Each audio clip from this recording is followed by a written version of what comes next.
Morning, everyone, and welcome to the January 16th meeting of Ways and Means, the first one of the new year. Let's stand and recite the pledge, please.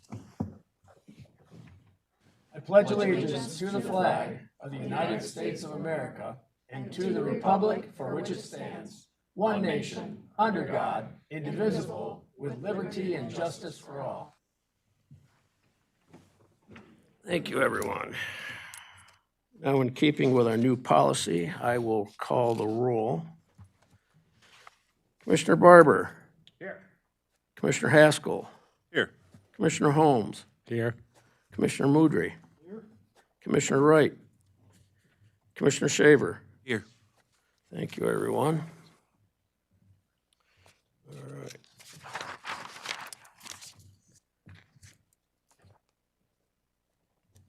Do we have any additions or changes to the agenda? We have one change to the agenda, removal of construction code fee waiver request, item 10. And miscellaneous being moved after the bills. So after item 20. All right, so we're swapping 20 and 21. Yes, sir. Move the agenda as amended. Moved and supported. Any further discussion? All in favor, say aye. Aye. And any opposition? All right. On to number 5, approval of the minutes. Support. Support. Moved and supported. Any discussion? All those in favor say aye. Aye. Any opposition? Thank you. We are now to our first limited public comment. If you'd like to speak to the board, please come to the podium, state your name. All right, seeing none, there will be a second opportunity for public comment at the end of the meeting. Okay, item 7, E-Tran request.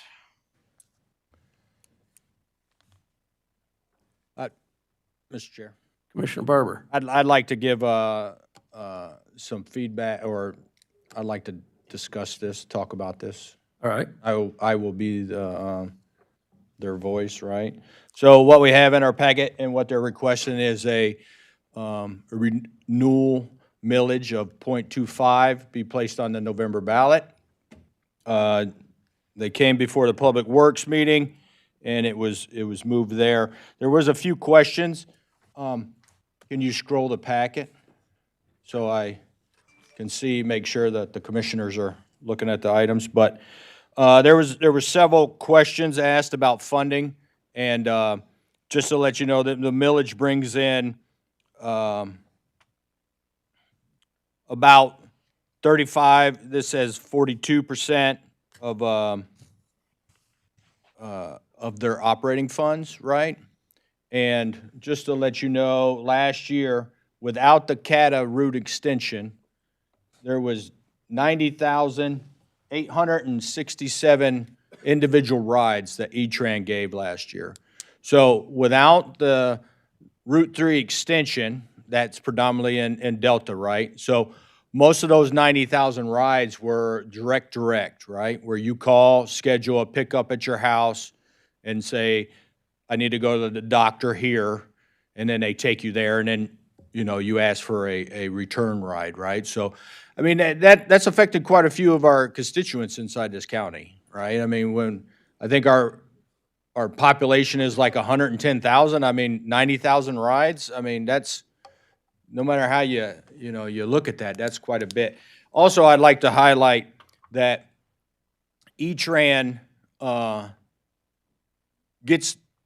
transports Meals on Wheels meals, right? So they get them from the distribution site and they take them to, like, for the city of Eaton Rapids, right? So every morning they go pick up the meals and they take them to the fire and police station, where then the volunteers come there and then deliver them to individual houses, right? So that's done, I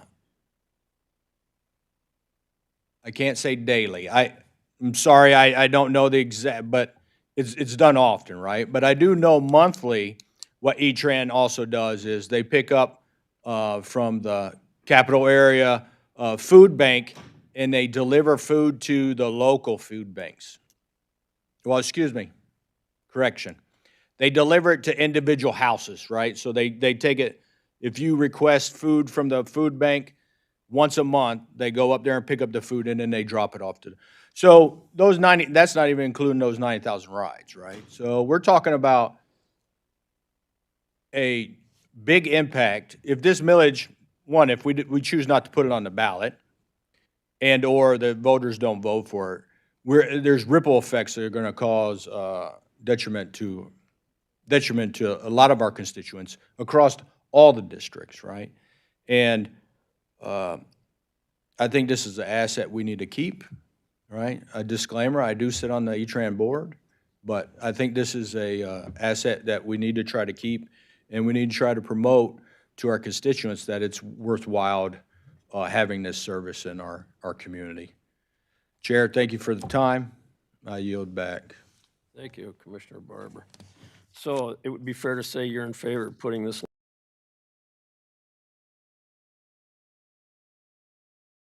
that will come before us soon? No, you have an action item today that will go to the Board of Commissioners with the ballot language. All right. Well, who'd like to move that language? I would like to move. Moved and supported. Any further discussion?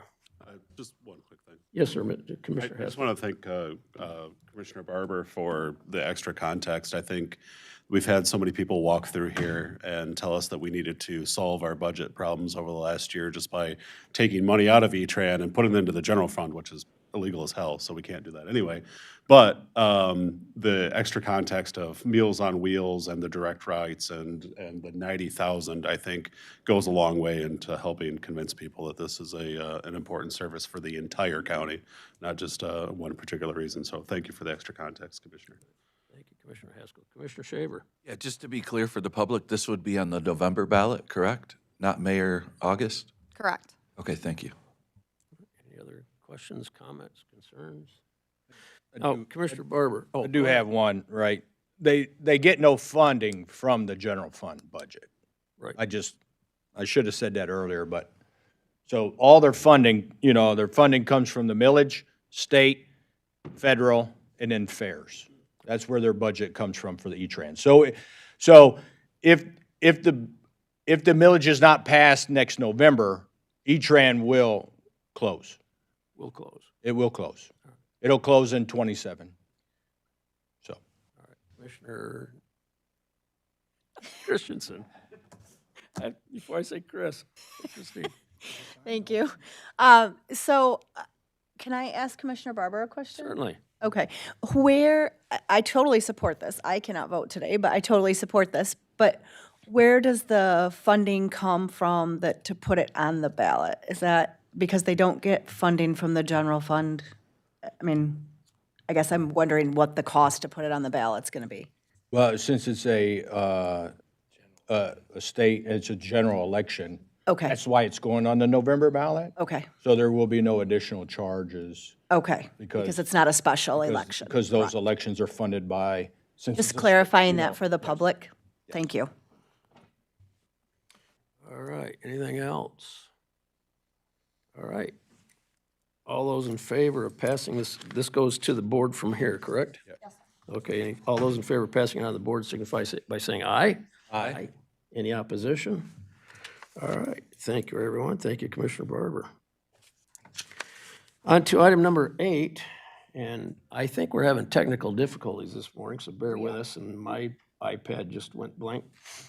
So back to the paper that they told us we weren't going to have back when I was in high school.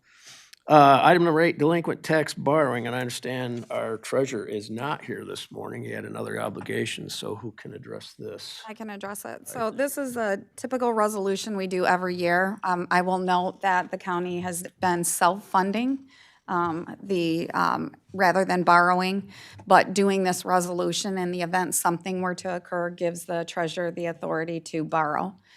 So we still think that it's important, and he thought that it was important to do that. Does anybody have questions on it? Excuse me, just a minute, what? You may have to go out and back. Okay, You need to refresh the packet. all right. I'll just shut this off for a minute. All right, I'm sorry, Connie. Any questions or comments on what Connie just gave us? So this is just a regular renewal of It is, it just gives him the authority to do that and the authority to issue the tax Okay, notes. all righty, seeing no questions, all those in favor say aye. You need I'll support it. Oh, I'm sorry, I got tied up in this thing. I feel like Joe Braley this morning. Anyway, so motion moved and seconded. Now, any further discussion? All right, all in favor say aye. Aye. Any opposition? Okay, it's been moved and passed. All right. On to item 9, Sheriff Office update and request. Mr. Sheriff. I'm gonna do my update first.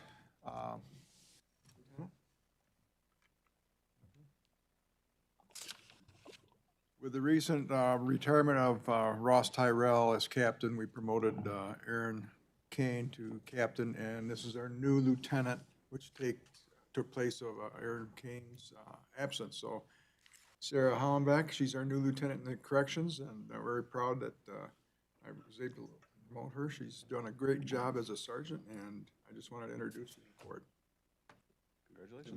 Welcome. Any speeches or comments? Apparently not. All right. What updates did, I guess I'm a little confused. So the next is a jail funding gap for the elimination of the RAP program. We'd been working directly with you and your team to come up with a modeling of how you were gonna do the personnel savings. We'd already amended the budget, but this was the follow-up. With the vacancies that we've had, as well as cutting back on overtime, we've come up with the majority of the monies that we've lost through the Michigan Department of Corrections program that we had. Undersheriff is still working hard with the director, with the MDOC, to see if they can push our legislatures to add it to the budget, or amend it, I should say. So we're doing what we can. There was a lot of money that was lost. It was a good program, and we hope to get it back someday. It's just a matter of time. And so the projection sheet you have there just kind of lays out current vacancies, estimated transitions, and then number of months that the command within the jail is planning operationally. This is doable, feasible within the county's current overtime budget for the jail, but there's a slight allowance there that some of the savings we know may generate over time. So that buffer's there. You see there's the lost RAP revenue, but there's also the loss expense for food services for the lower population. So this is the net effect. The plan as proposed that you see should leave them with a buffer of about $10,000 if they need it, but all within the original budget that they had. So it's a good plan. Just wanted to make sure you all got a chance to see it. I apologize, I don't have that Oh, I'm sorry. in front of me. It's okay. It's behind you. No, not that that's helpful. I don't have it either. Okay. It's right here. All right. Is there any action on this today? No, the budget was already amended. This was just a follow-up to show how it was getting managed. Excellent. What's the possibility, Sheriff, that this may come back to Eaton County at some point? I think it's good because it's been relayed to the undersheriff from the director that they wanted this program. The legislature just took it out of their budget. They're going to attempt to speak with their bodies of government to see if they can ever amend their budget to put this back in, because it did save the state a lot of money. Even though they paid us, it saved them money. So I think it's a good chance. It might take a year for the next cycle, but if we can get it before that, that would be great. And I think the sheriff has shared previously, but also he's entertaining and looking to see if there are other communities that might want to enter into an intergovernmental agreement for, so other counties as well. And so hopefully those conversations might be fruitful too. Yeah. Okay, thank you, Sheriff. On to the next item then. Windsor Township Police Services Agreement. So we're awaiting the final update. Windsor had a meeting yesterday related to this. So at this point, essentially, this board is looking at the contract, and if we are okay with where we're at, you would be approving it to have final review and approval by the full board next Wednesday. It's the same type of agreement model that we used with Delta Township. It has the one deputy rate at full cost. A little bit different because it's not a contract that's large enough to require command just to service itself. They will pay a portion of command fee to recover the costs that we have for our contractual sergeant to give the opportunity for communities to contract with us. There's the one-time MERS contribution that's meant to do what we've been talking about, which is tackle the unfunded liability head-on. Because as that price comes down in the long run, it is easier to do business with the county and for the county to operate and function. So this is right in line with steps we have taken for long-term stability. We've had, I think, at least 5 years, if not longer, relationship with Windsor providing deputies. So very hopeful that we can continue that partnership going forward. Sorry, I just wanted to note, if you don't know, that Windsor Township previously had the same contract that Delta did, so they were under the same formula. All righty. So any questions for the sheriff on this? Do we have, oh, sorry. Commissioner Barber? Yes, thank you, Chair. Do we have deputies to fill this role? Operationally, let me get to the positions update. Yeah, I don't think we have one in excess right now, but we have a couple that are in the academy pipeline.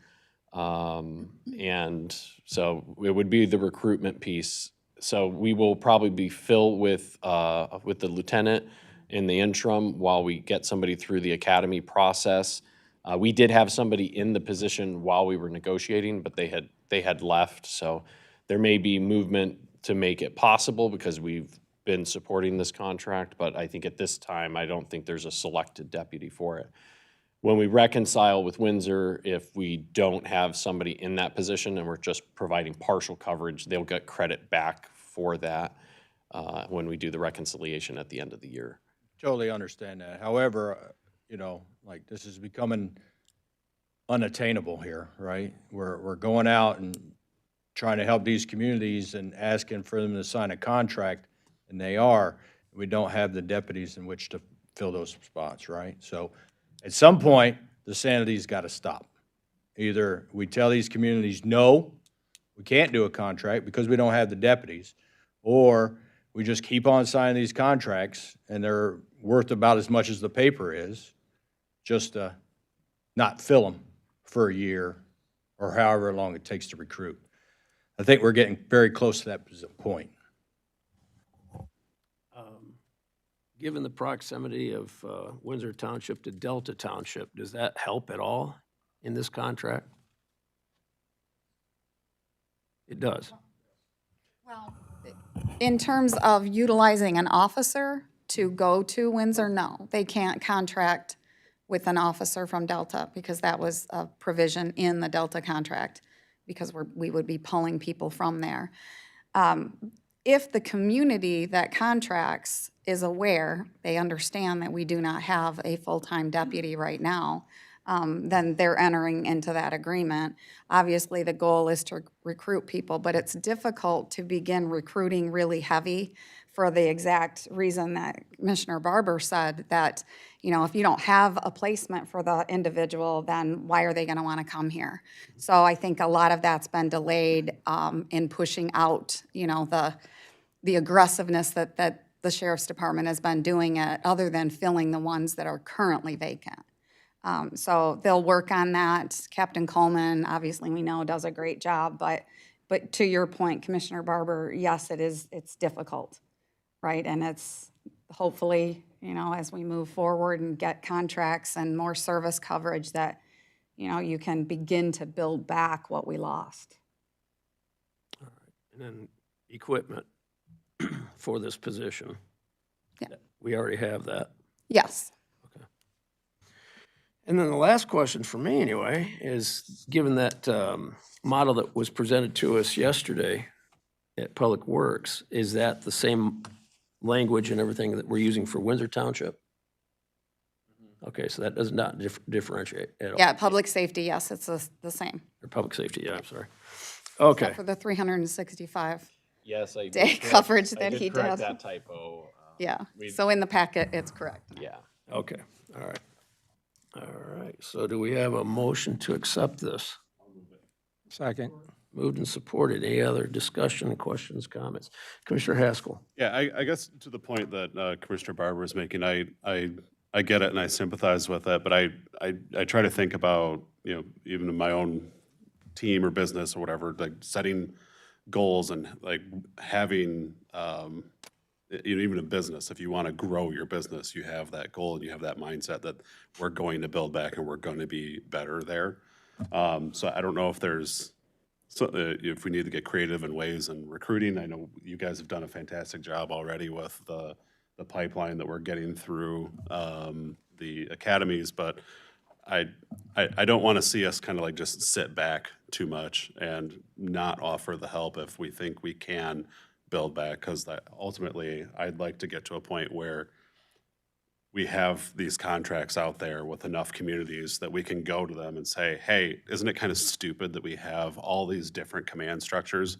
Why don't we try to go back and be what we were before? I think that was the whole point of getting the initial contract to begin with, is to have something to build back from. So that's my 2 cents, at least, as we look forward.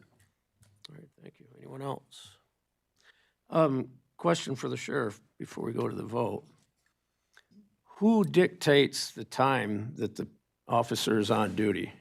Township, or Township. whoever we contract with. It's going So- to be their preference on, usually it's going to be day shift. That's what we had in Windsor before. So it'll be days, I'm guessing. So this is a 12-hour shift during the daylight hours. Depends how many days they want service. If it's, could be a 12, could be a 10, could be an 8, Okay, which gives them more days of the week. all right. I'm willing to work with these jurisdictions and to make it work. Very good. And for the commissioners, I mean, we had this discussion that we don't have deputies out there to do these contracts. My suggestion is, let's hire 2 or 3 deputies, and we'll have a surplus, so when these contracts come through, we got bodies to put in there. Something to think about. And when a deputy comes out of the training academy, are they ready to go solo? No, they gotta go through FTO training. And that entails what? It entails probably, I think it's 17 weeks. Okay. So you're looking at about, you know, with the academy and with the FTO training, you're looking almost a year. All right. Okay. If we start now, Commissioner Haskell. So we have deputies in Delta and we have folks coming in through the academy. If it were to be a situation where you have experience in Delta, could you take someone out of the academy after they complete that FTO training, put them in Delta, and then take someone that is experienced that would be more applicable to a solo? it's very possible, yes. Okay, yeah, because I think I remember that there was that talk of, you know, that retaining that talent in the Delta contract was what was going to help us achieve this in the future. It's very possible. Yeah, okay, thank you. Commissioner Barber. I would just like to state for the record, I would love to do a budget amendment for the sheriff to increase the number of deputies he has. I would.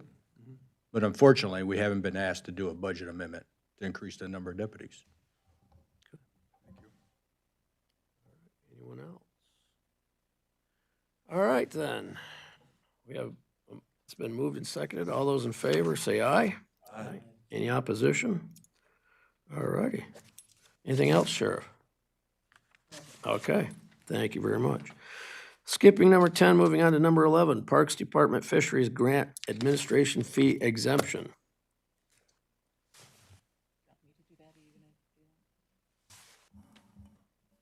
So this is a request from the Parks Department. There's nothing in the packet. From the grant that we have already been approved to apply for. It's a fisheries and wildlife grant.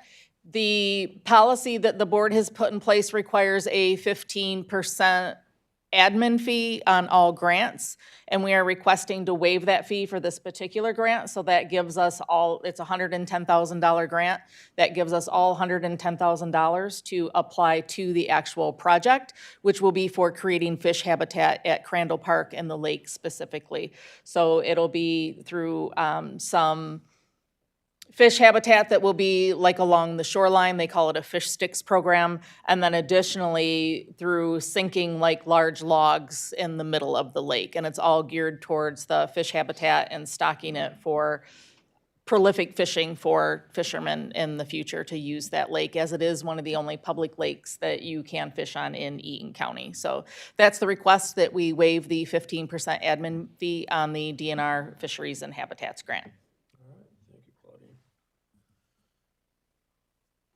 Any comments? Commissioner Shaver?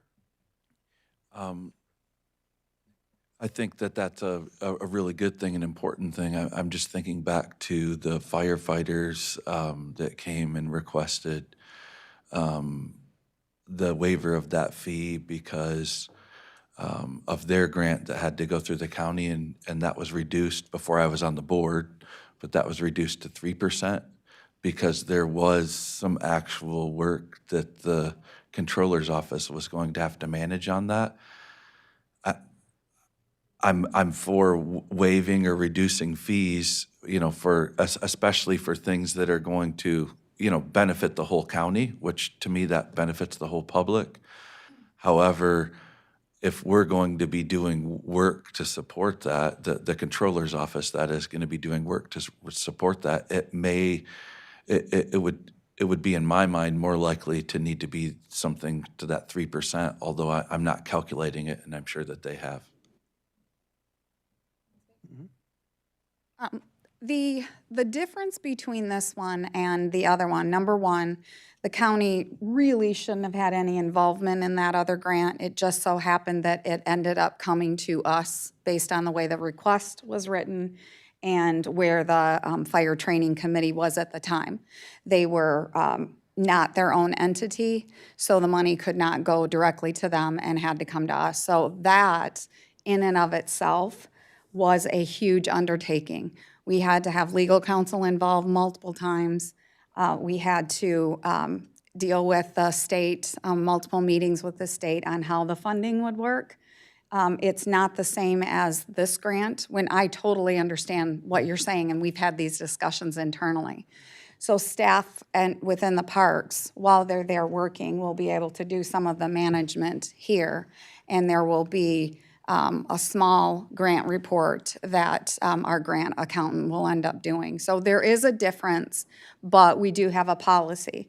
And since we're here and we're talking about it, one of the things that we've evaluated is that that policy allows for the waiver, but it actually needs to be shored up to kind of clarify where that fee comes in, that admin fee, because we don't want to just collect money to put it somewhere when it's just going to sit there and not be utilized. So when there's a lot of administrative oversight, either within my office or within courts are a really good example. Their drug court grants have an awful lot of oversight that staff has to do, the judges do, prosecutor's office, the public defender's office.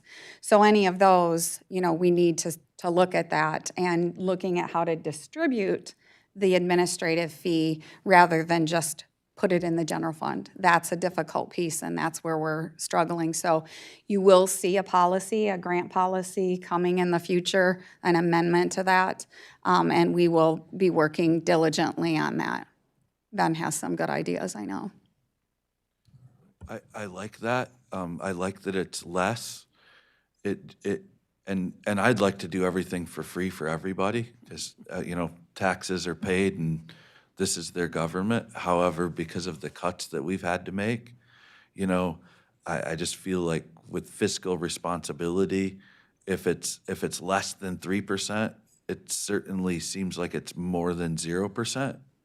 So whatever would be the appropriate number to put on it, whether it would be 1% or whatever. It's not that, again, it's not, I don't want the public to think I'm wanting to make money off of all these things. I just know that if the controller's office becomes under more work than they can handle, and then we're hiring more people, that's coming out of the general fund, and those funds should be compensated. And I fully supported that. Even as a firefighter, I understood the 3% because that's the real cost.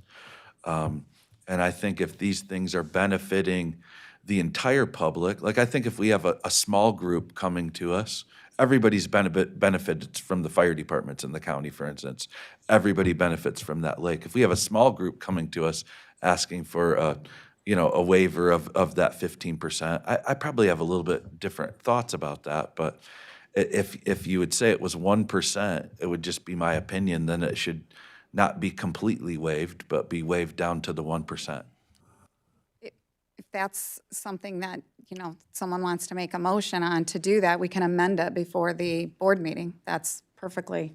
I would like to do it at a number that, you guys are the ones that probably have a better, I'm not a pin the tail on the donkey kind of a guy. I'm just throwing 1% out. Is 1% correct? Is that a correct estimation? I think that would be reasonable, but yes, I don't like to throw a number out, so we would want to evaluate it. And we can do that between now and the meeting with the motion that we would come up with a fee that is reasonable. I would make the motion then that we come up with a reasonable fee, and whatever that is, I think as a board, we should just be doing what's reasonable. Okay. All right. So we would amend this resolution to change it to what number now? Oh, Commissioner Barber. Yes, thank you, Chair. I'd just like to state that this grant has already cost us money. We've been talking about it. It's money. Asking for them to go do figures, that's money. So 0 is not acceptable. I think it needs to be 15%. That's what the policy was. That's what it needs to be. I'm against everything else. Commissioner Haskell. As we're looking at, what a reasonable fee is, whether it's, 0.5% to 15%, whatever we're talking about here, is there ever a point in this particular grant where the fee disqualifies us from receiving it?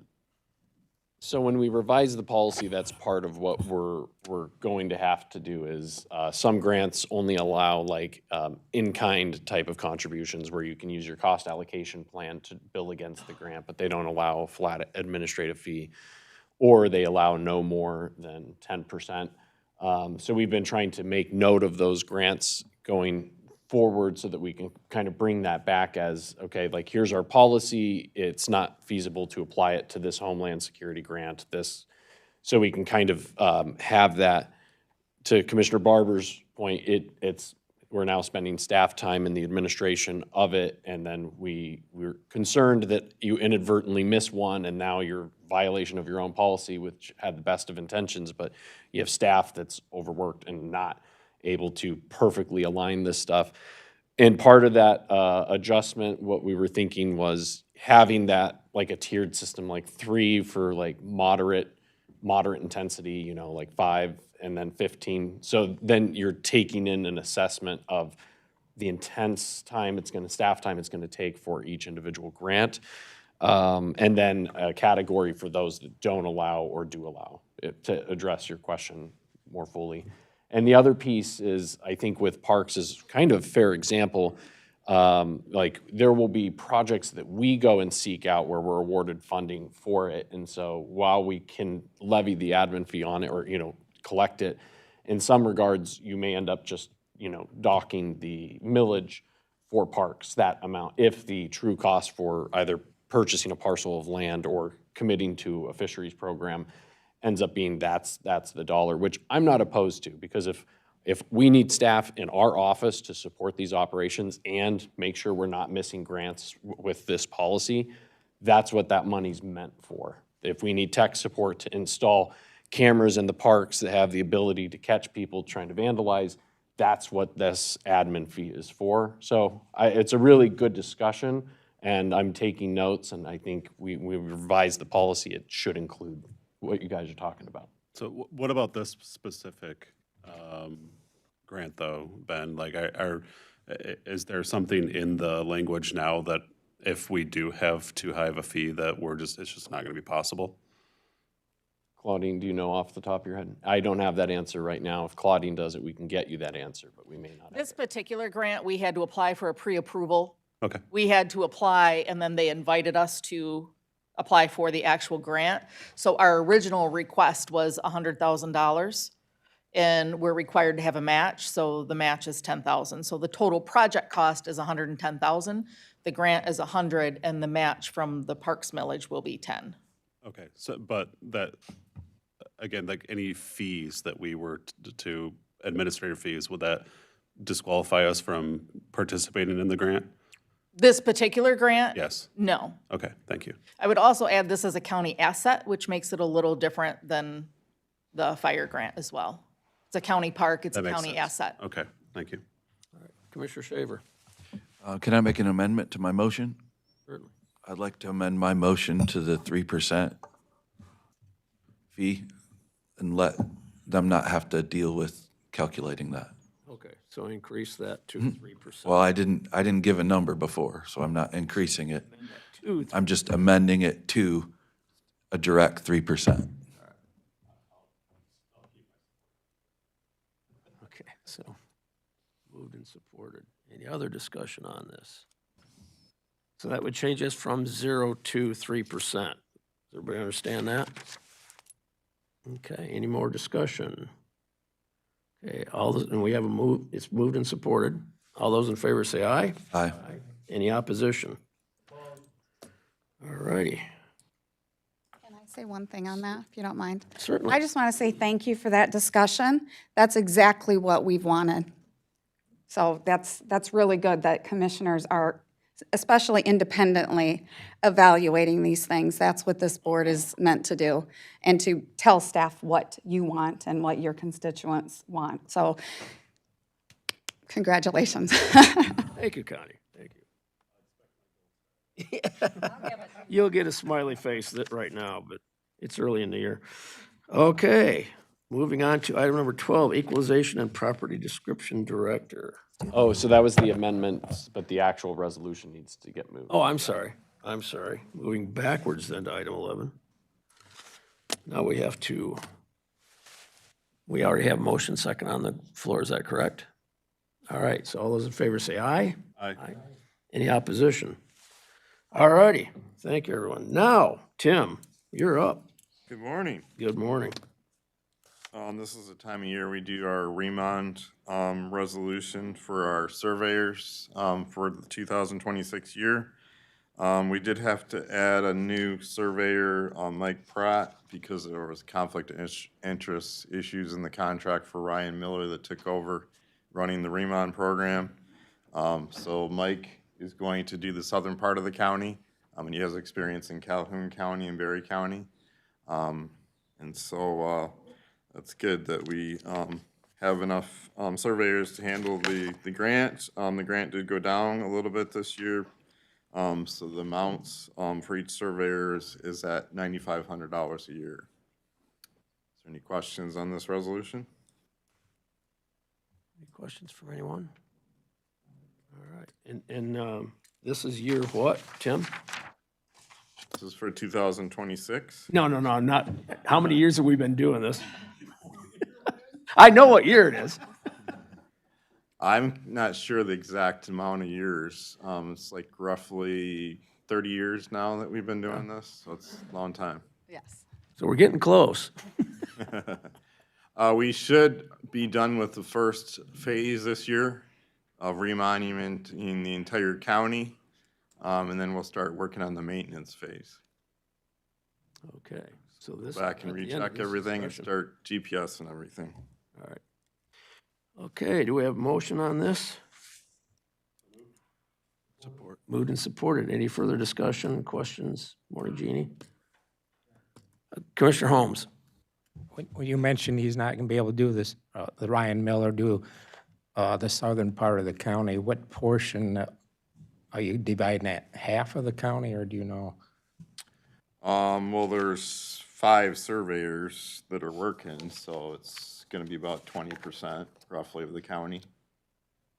So the southern rural part down by Olivet, basically. Right, I know that's down where he lives, right? So he's still running the program, he just can't do the actual surveying part, so. In just that portion, or can he survey in the other portions? He's just doing the portion that Ryan was doing previously, Okay, the new person. so then where's Ryan doing his? He's gonna run the program, he's not gonna be doing the actual Okay, I got you site there, survey. got you there, okay. Which will probably be a good thing, because it'll give him a chance to oversee everything and make sure everything's run properly.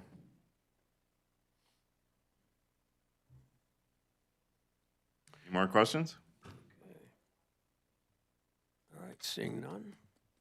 Moved and supported. All those in favor say aye. Aye. Any opposition? All right, anything else, Tim? That's it. All right, thank you, sir. On to item number 13, Technology Services Director.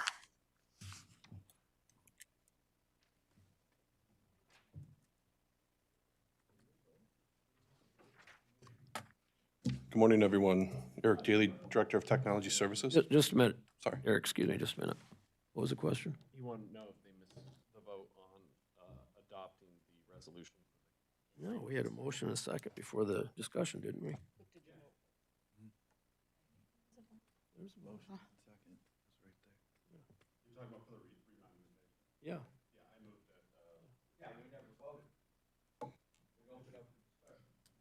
I thought we voted, yeah, I thought we did. There were 2 no votes? Vote again. All right. Back Oh, to, sorry, abstain. we'll go backwards, bear with us, Eric. We'll move backwards to equalization. We've completed discussion. All those in favor say aye. Aye. Any opposition? All right, thanks again, Tim. And now on to Eric. Thank you, Eric. Good morning, everyone. I just want to provide a brief update on a couple of key projects that we've been working on over the last 30 days. As I reported before, we are still working on finding a solution to replace our phone system vendor at the moment.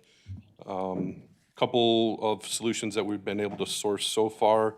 The numbers are looking very favorable as far as some cost savings to the county of switching vendors. So things that we're looking at for our future provider are customer service and support. That's kind of one of the top things that we're looking at. Disaster recovery as far as their infrastructure and what infrastructure that we can have in place here for redundancy. How the porting of numbers, what that process looks like as far as a smooth transition. Calling plans, and the quality of service that we receive overall. So preliminary numbers we're looking at approximately anywhere from a 50 to an 80% cost savings to the county by making a switch. So it is a significant cost savings, and our current contract ends in April, so we'll have something in place by then. So just wanted to give you all a quick update on that project we've been working on. The other project we've been working on is the Axon contract. Equipment is slated to begin arriving here sometime in February, early February. So we're working in conjunction with the Sheriff's Department. Actually have a kickoff meeting with Axon next week to start going over inventorying of that equipment that'll be coming in and putting together a rollout plan for the various equipment as part of that contract. And then the last thing I want to talk about is just kind of talk about the GIS team and things that they've been working on this past month. Working on a project with the Drain Commissioner's Office of doing an inventory of stormwater retention ponds and basins for their operations for an inventory. Also working on adding some value-added data fields to the drain centerlines for them to create efficiencies in their operations. And also the team's been working on uploading GIS data to the state 911 repository. That data is used at the statewide level to help other public serving at answering points, PSAPs.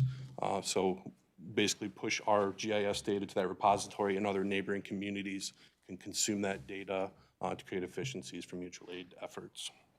And then also the team will be working on updating our GIS strategic plan. So we'll be bringing that to you in coming months too, of kind of the evolution of the GIS program, where we've been, where we are now, and where we want to go to the future with that program. But that concludes my report.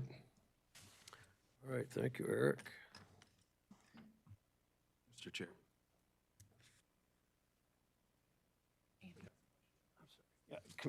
Sorry, Commissioner Shaver.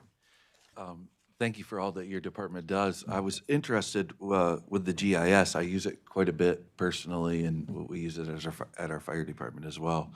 I was just thinking about for people that are buying property in the county. There's been a lot of conversations, especially increased over the last couple of years, about drain assessment, so on and so forth. How hard would it be to include the drain districts that a property, may be assessed for? I know you can't necessarily say what they're going to be assessed for, but it would allow somebody that was purchasing to understand the potential liability that their property would have. I don't know if you guys have considered that before. It's funny you say that, because we've been in conversations in the last couple months about that very project, just kind of concerns in the community with, as it pertains to drainage districts and creating awareness there. So we are actively trying to work on a plan and an application that'll do that thing. Now, the part that we're going to, that'll be the challenging part then is we'll be able to assess or identify parcels included in a specific drainage district. The part that we're lacking a little bit of the data in a format to serve to the public in a public setting is the delineation of the actual drainage district itself. So that a particular parcel, say, carved up into 3 or 4 different pieces of that defined, delineation of the drainage district. We're still working towards that, but we should be able to somehow provide, in conjunction with the drain commissioner, of having some kind of public-facing application that would allow to do a search of a parcel and see drainage districts that parcel's affiliated with. Yeah. Second question, and I always have lots of ideas, but sometimes they're not good. I'm interested in seeing us get contract services through the sheriff's department back to every part of the county that we can. Being involved in emergency services, I understand that all things weren't created equal, so their response time was incredible compared to the response time that many of the far outlying areas will get from other agencies. Same with fire departments. They have different response times, EMS, all of that.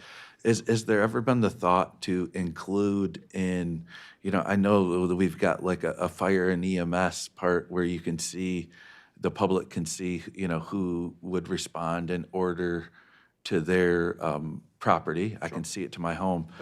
How hard would it be to put, do we have data of like average response times from those agencies too? Because I think it's a great ability for people to understand the services that they're getting without having to call 911, and find out. We don't want them to do that unless they need it. Sure. I mean, it's something that we can definitely assess to see what the readiness of that data is, and working in conjunction with central dispatch on that. It's something we can look at. I don't have the answer for Sure. you right now. Great. Thank you. That was all. We can do, but yes. All right, any other questions? Commissioner Barber? Yes, thank you. I got our rural townships, right? You've come in several months and said you're renegotiating some licensing fees and stuff like that. Well, these rural townships, right, they only got a tenth of the licenses that we use, right? So, and those rates keep on increasing, and they don't have the volume in which to be able to go back and negotiate. So is there any way that partnership or something like that your office, IT-wise, can do? I don't really want to go down the contracting, like contract IT services with them, but is there some way that your office can help with licenses or some IT services contractually, but to relieve some of that pressure on those smaller townships? It's a fair question. We've engaged in those conversations over the years with various vendors, and most times it's come to the conclusion that we'd have to form some kind of consortium or group or entity as a purchaser for that. In many cases, those licenses aren't able to be added as a subtenant or subcontractor under the umbrella of the county. Unfortunately, that's what we found in most cases. Now, it's something we can continue to look and work on if that's, the wishes of the board. But that, and I guess to answer your question, we've went down that road many times, and that's kind of where we've always landed is the way we're structured right now, that wouldn't be an option, but we can continue to look at that. Okay, thank you. Any other questions, comments? All right. Item number B, our Delta Township Alert System Intergovernmental Agreement. We'll do it together. Go ahead. So this is an agreement moved from Public Safety yesterday. We had presented it a couple months back to give you a heads up that it was coming. Been some back and forth discussions on it. So Delta Township being a, 33% of the population having a full-time fire department, their needs are a little bit different. And as such, they sought an alert system that aligned with what they felt were the needs for trying to just increase response time and get some additional medium in which they get updates for calls for emergency services to their group. They're at the point where they've implemented what they can. The remaining implementation requires integration with our CAD system and then discussions about how far you want it integrated. So like any program, there's a lot of bells and whistles. And so we went ahead and broke it into two phases. Phase 1, which is what's before you today, and then phase 2, which is an assessment. If you wanted the entire thing implemented, this is what it looks like. There currently is only a desire to do phase 1. If we were to do phase 2, the township would be agreeing to take on the cost for that.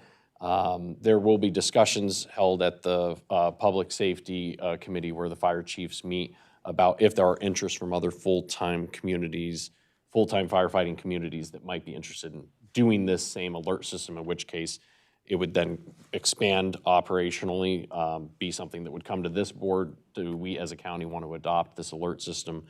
But there are a lot of questions that would need to be answered at the time the board does that. If we do it because Delta's asking it to be done, then the cost will be on them to pay. So this pretty much just structures it out.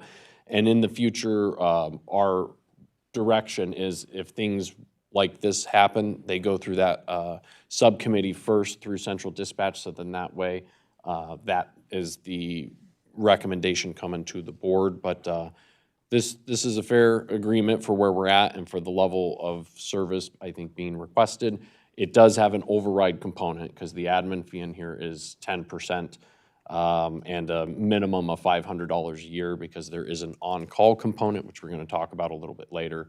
But we've been exploring, especially for tech services, the on-call pay being something that we want to initiate for staff members that don't qualify for overtime. And so we'll talk about that a little bit later, but things like this are what help pay for programs like that. Because it's identified by the department head doing the work, this is something that will help my team and our team, and we want to pay for it with, et cetera. So anyway, not to merge the two. So there'd be an override of the 15% policy, and we can answer any questions that you may have. Any questions? Commissioner Haskell. Not a question per se, but I guess anyone that has some more interest in the topic, there was actually a really good conversation yesterday in Public Safety, and Commissioner Shaver had a lot of great questions with the dispatch team and how it changes, or rather doesn't change, how they operate with this system integrating. So it was a good conversation. I encourage commissioners to go check it out. Thank you. Anyone else? Okay. I do have a question. Okay, Commissioner Shaver. Actually, I would like, I guess it's a motion. I'd like to amend that, and I'll give the reason why. I'd like to amend that 10% to the 15%, because this only, and I'm totally for technology advances and local communities doing what's best for them. But this, at this point, is not going to benefit the at-large public in the county. It's going to benefit people in Delta Township, which is wonderful. in consistent with, as being consistent with their sheriff's road patrol contract, which is at 15%. I believe that this should be at the 15%. So, I would make a motion for that amendment to move the 10% to the 15%, for the reasoning that it's not going to benefit the whole county, and it's in line with the contract that they already have for emergency services. And knowing that if other parts of the county were to adopt something similar, there would, there's built into the contract some equalizing factors to that. So I don't think it's unfair. I probably won't always completely agree with Commissioner Barber, but I think he has a good point. I've got to have a really good reason to move off of the 15%, and I think there needs to be some precedent for that. So that's my motion. Do we have a support for the motion? Okay, moved and supported. Any further discussion? Working on that right now. I mean, so right now, I think it's a 15 grand contract, so, yeah, it's like $150, I think.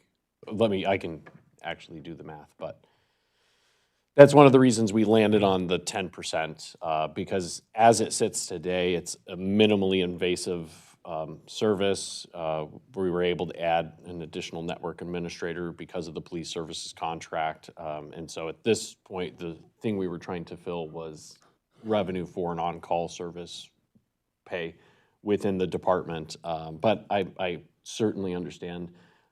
Delta has not taken it to their board yet, so any changes that we make, I'll communicate as quickly as feasible. So that way, Brian Reed can make the amendment to their packet for Tuesday. All right. Commissioner Haskell. Thanks for bringing that up, Ben, because that was going to be my question as like why the recommendation was 10%. So I think commissioners need to understand on the board here that with some of the fees that Delta is already paying in other contractual fees, that's already covering part of this, correct? That's what you're suggesting? I mean, yeah, and it is, the percentage is so, yes. So the fact that we've got the fully funded position, that was, as we talked about it, I was more comfortable with less than 15% in that. Now, does the 5% help pay for more on-call portion of that expense? Absolutely. But in acknowledgement, we're utilizing the admin that we have to try to perform public safety in that area of the county. So that was kind of the rationale as we negotiated back and forth. Yeah, I think when we're already utilizing funds from one contract at a 15%, I think it's reasonable to adjust our fee schedule accordingly. I mean, if we want to stick with 15% across everything, then we need to go back and look at it for the fishery thing too. I get having a policy and I get keeping it close as possible, but I guess it irks me a little bit when we're kind of double dipping here. Jean, do you have a question? Yeah, so, are we talking $150 total? If you want, I can do that. Like, I need to find the spreadsheet, and I apologize. It's been a heck of a week. So, we want to take a bathroom break or 3-minute recess, I can do that. Apologies. If it's in that ballpark, we don't need that. Yeah. My only concern is if we do go with the 15%, that we don't make any other exceptions. I think something came up at Public Works and Planning about exceptions and things, So if we're doing 15%, we're going to be doing 15% for everybody on everything. All right, thank you. Commissioner Barber. I would just like to say that the 15% is known to do business with the county. If we start willy-nilly, this board starts adjusting the fee, then guess what? Is it really, people don't know what it's going to cost to come and do business with the county until this board, on a whim, decides it's 3%, 1%, 0%. So, look, we put the policy in position so everybody would know, yes, are there some things that I would like to give a break to? Probably so. However, it's the cost of doing business. Once again, I will state, we're wasting money discussing this that's against this grant already. Commissioner Haskell. Yeah, I think we've already acknowledged that the policy needs to change moving forward, right? This 15% across the board cannot exist going into the future. We're going to lose access to other grants. So policy is going to change. And in the future, if the policy had changed already and we were having this discussion in the future, it probably wouldn't be a problem. And I don't like the idea of calling it a willy-nilly change when we've already acknowledged the fact that 10% was brought forward by administration as a reasonable fee, taking into account other considerations. It wasn't just on a whim that we wanted to give a 5% break here. So again, I'm opposed to making it 15%. I'll just note one other thing for Delta Township. This has been an ongoing process for them, and understanding that sometimes you have staff that will put something together and it ends up going before a board and it's approved and equipment is purchased, and then come to find out this is going to involve a lot of work on the county. So, and I don't have the period of time when we first started discussions with the township manager, but we've been in this for a long time. And so the grant policy has creeped into that over the course of when we were negotiating Delta Township's police services contract. So just because I know that Delta Township does watch our meetings and they do respect the 15% admin fee, I just want to say that, you know, their position on this, I shouldn't say their position, they may request the waiver at the next board meeting or at next week's board meeting, just given the fact that the delay in getting something put together is a little bit frustrating. But again, I know that we didn't know the extent of what this would do to the county. But the 10% again is reasonable, and then I'll shut up because I know I'm wasting more money of the county. And I'll just add, sorry, speaking of money, so I found this sheet, did the update on it. So in there's a 5-year estimate of expense. Something also we did different was we added a $500 minimum because, you know, I just at some point was like, we should have a floor here because if we're going to use this to help budget for our on-call system, I needed a consistent number, and the township was okay with that. So if we did just 15%, it's $1,249 more over that 5-year period. In year one, it's $751 is the difference that we're talking about. The reason it varies is because the years where it's just the CAD integration, it's actually the 15% is still less than 500. So in those years, we're getting a little bit better of a deal, but we need that consistency for using this money for the on-call. But still, over that 5-year period, the 15% still yields $1,200 more. Okay. Any other questions, comments? All right, so we have an amendment to our motion on the floor. Do we have that in writing? We can review that amendment. Right, that's the amendment. Go from 10 to 15. Then I'd redline it and send it to the township if that's what. Say that again. If that's what's moved, I'll redline the agreement and send it back to the township so that they'll know what version is going to the full board for consideration. So, motion on the floor to amend this from 10 to 15%. All those in favor say aye. Aye. Any opposition? No. Okay, I would request a roll call vote then.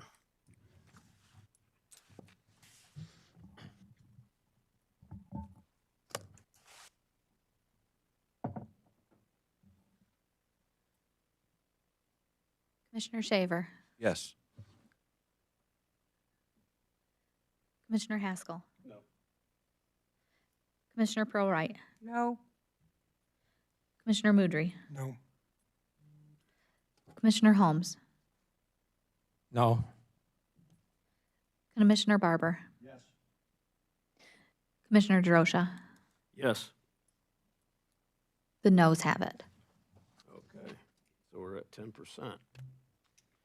Any other discussions on the original motion? All right, all those in favor say aye. Aye. Any opposition? All righty, we have a motion at 10%. Anything else, Eric? That's it. All right, thank you very much. On to item 14. Public and Governmental Affairs Director, Web Analytics. You are Logan today. I am Logan today. He was not able to be here, so he gave me a little thing to read to you. So he did include the analytics in the packet. You've seen that. The Microsoft Clarity, Meta Business Suite, and AudioEye, as per usual, is in his reports for you to review. You can always call him and ask him questions at any time. He was contacted by Congressman Barrett, Senator Peters, and Slotkin's office about the security funding appropriation.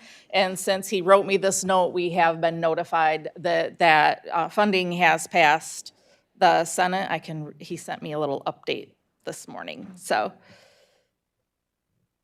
it has now passed the House and the Senate via the CJS appropriation bills, and we're just waiting for the president to sign. So that's for the security grant that's roughly $400,000. So good news on that front. Anything else, Claudine? That is all for Logan. Thank you. Okay, on to item 15, Deputy Administrator, Human Resources Director, Ben. First time we're going to hear from you today, right? Yeah, with this hat, right? So for you, we have our positions update. So follows the same format as we're used to seeing. There are actually no positions that require authorization. I would make one note. We were pending grant approval before we updated it on the sheet.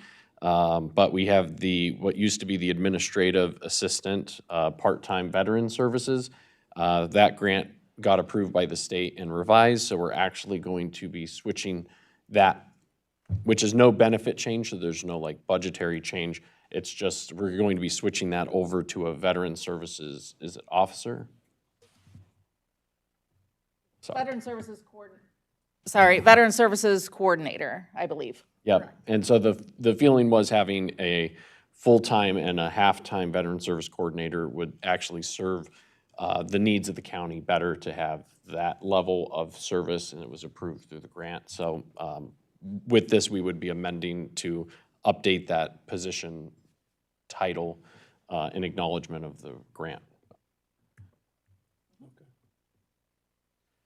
All righty.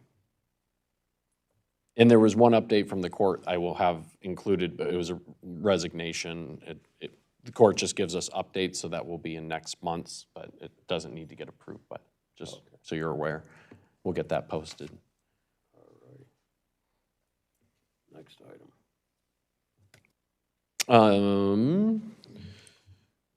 Healthcare savings, we received notification from MERS, I want to say around November, that they were doing away with a provision that was being used by two of our union groups. So we have a healthcare savings program. This is the alternative vehicle the county uses to help employees save for retirement medical expenses, since we've done away with retirees' health as of 2007, 2006, depending what union group or non-union designation you have. So previously, we allowed people to put up to 10% above and beyond what the minimum requirement was. That is no longer allowed by MERS. I think it has to do with they just updated their system that everybody pulls their information into. So I'm assuming it's an internal decision to make things easier for MERS. However, all of our union groups, with the exception of two, already had done away with that provision that made it an issue where there was like the possibility of loss for the employees. So everybody was on instead of, they gave 1% of their income and get $75, and that's what we had for all of our groups. These two groups still had the ability to give 4% of their income and get a 4% match by the county. So we have presented these healthcare savings adjustments to bring these two to the $75 flat rate that everyone else is on. It's nice for us to standardize in our office how to administer this, and we've already received one yes and signed copy back from one of the unions and I'll follow up with the other one before the full board next week. But it's just us doing what we got to do with the rules as they are, that we have no control over, so. Any questions on that? No action be taken today. Well, if you can move, if you're in favor, move it to the full board so it can get adopted, because we essentially are doing an LOA. We're amending the contract for these two groups in that one section only. Commissioner Haskell. Do you need the motion to state that with the pending the second group's approval as well? It's actually written in there that it's pending ratification, I believe. If not, for some reason, if the other group isn't interested, then it will just be dead on arrival, you know. Right. At this point, the union has nothing to lose, you know. Like if we were Walmart, we could have taken a really sorry, no dissing to Walmart. But, you know, we could have taken a posture, been like, we'll talk about it in 2 years. This is the county proactively being like, look, you are the only two groups that had this language the way it is. Here's how we do business with everybody else. If you want, we can make that adjustment now so the people that are interested in, you know, saving for their retirement, because we're not bringing retirees' health care back. We don't have the budget. We probably will never have the budget for that benefit as it is. So to keep this as a viable way for people to save, here's the option. So I'm very hopeful that both groups will give us yeses back. But if they don't, they just will only be limited at, the 1% match, which is up to them. Yep. Then I will move it to the full board. Okay, moved and supported. Any other discussion? All right, all those in favor say aye. Aye. Any opposition? All right, thank you. On to item C, Ben. Okay, C, I had hoped that I would have this like laid out so you can actually see the figures, but I'll do more of a general overview and ask as we bring this up next month that consideration be given for implementing and backdating this to the beginning of the year. We've been trying to build out the structure of it. So for tech services, for instance, I've had the discussions with Director Daly about start implementing this framework as a whole, just so that operationally your folks can start getting used to it. But in this model, it's similar to how Ingham County is structured. So our folks don't qualify for overtime, but if you're in a position where if the phone rings at 2 in the morning at 3 a.m. and you don't get any additional compensation, that there be a set number of positions that get on-call pay for the week. So for instance, how this would work in tech services would be, proposal is for 2 spots so that you have like one for public safety, one for network security, however they have that set up. And then the other folks that are part of the network administration team know like, oh, I can go and celebrate and have a couple beers because I know I'm not the guy who's gonna get the call tonight, right? And I want that for you, you know? Or just go to family time, yeah, I guess, yeah, so. That doesn't sound as fun. So the idea behind it is exactly that, and for being the person that's designated on call, you receive a flat stipend for the week. And then if it's the week of a holiday, it's a little bit more. If it's a week of a holiday with 2, it's a little bit more.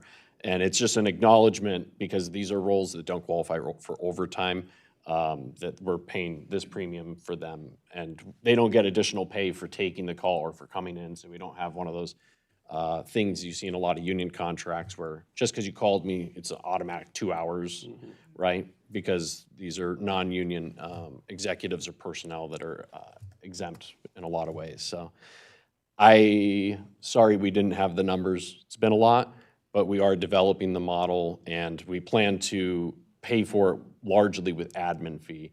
And the basis is we've been trying to build this in. The Barry Eaton Health Department contract we included in there. We knew it was coming, so we have a provision. Once we lock this in, we will reapproach them and let them know, like, hey, this is the amount we're asking you to pay for that, in addition to the admin fee that's in that contract this go around. So we've been trying to lay the groundwork for this for a while, but good work move slowly and thank our employees for patience, doing the best we can. So there's not an action item, but absolutely welcome questions. And because we haven't fully written it, if there's stuff you want to see integrated, this is a great time. Commissioner Wright.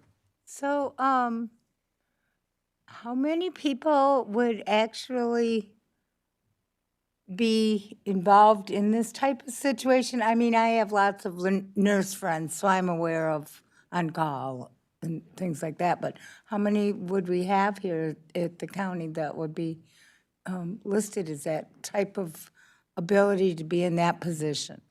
So we would finalize it, but I would say as of right now, 4 to 5. It's not a significant. You already have on-call within the prosecuting. Correct, and I'm counting. That's a good, so we already have on-call in the prosecutor's office, right? So if you think of it budgetarily, there's already an existing program that we would propose replacing with this weekly model as opposed to a couple hours on a day model. And the additional would be proposing one in central dispatch, one in the controller's office, and then 2 in tech services.